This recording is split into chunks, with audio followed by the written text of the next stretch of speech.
Alright, so a couple things you want to watch out for when taking off a Colorado bumper.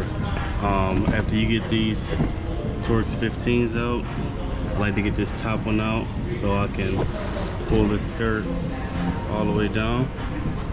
And then I would loosen up these 7s. You have to loosen them or take it out because this grabs so hard that you won't be able to pull it out.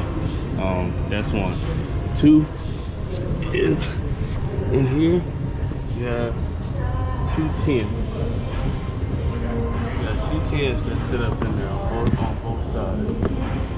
This one's broken, but you can see here in the same spot on the other side.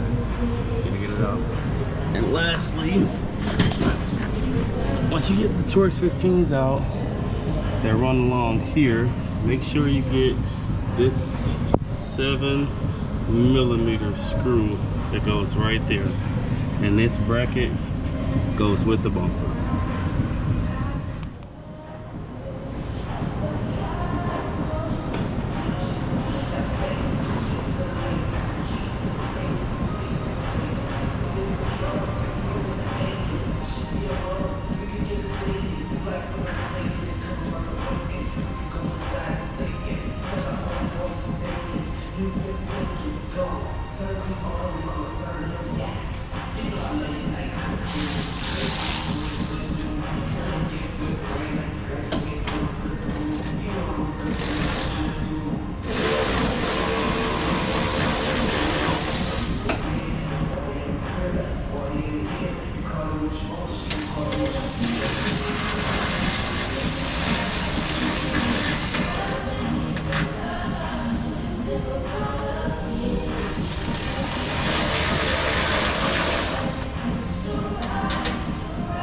So I did misspeak.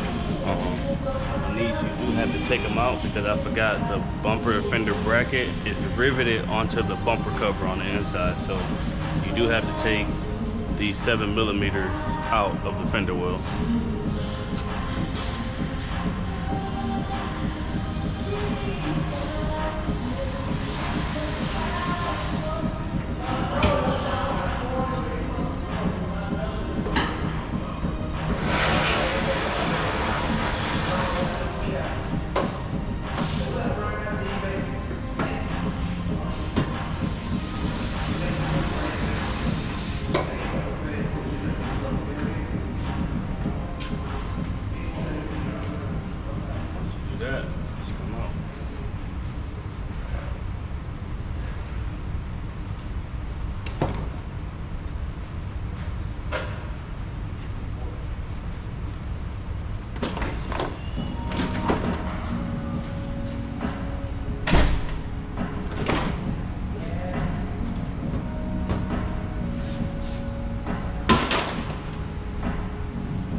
In advance. I guess been better than niggas wasn't part of the plan. I see that change gon' make them change. The ones who thought was your right hand, and them niggas gon' envy when they see that you won't win.